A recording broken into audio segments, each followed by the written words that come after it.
Алматыда адам өлімімен аяқталған автобус апатына қатысты сот отырысы өтіп жатыр. Қоғамдық көлікпен соқтығысқан жеңіл көлік жүргізушісінің қорғаушысы судьядан істі прокурорға қайтаруды сұрады.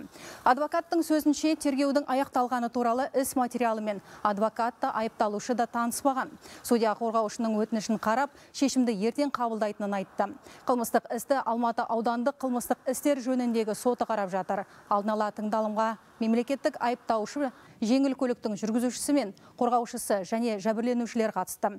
Еске салайық, биыл маусым айында Алматыда Kia маркалы көлік жүргізушісі Мақатаев көшесін кесіп өтіп, 18-ші бағыттағы автобуспен соқтығысқан еді.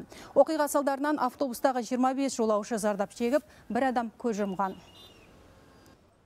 Қылмыстық істі қарау кезінде заңнама бұзылды деп есептеймін. Бұған дейін қорғаушы тараптың өтініші бойынша сот сараптама тағайындалған. Қорытындысы шыққанша анықтаушы істі 18 қазан күні прокурорға жіберіп тастаған. Ал 24 іс сотқа жолданған. Сараптаманың қорытындысы 25-і дайын болды. Осылайша бізді қайта немесе қосымша сараптама жүргізу туралы өтініш беру мүмкіндігінен айырып отыр.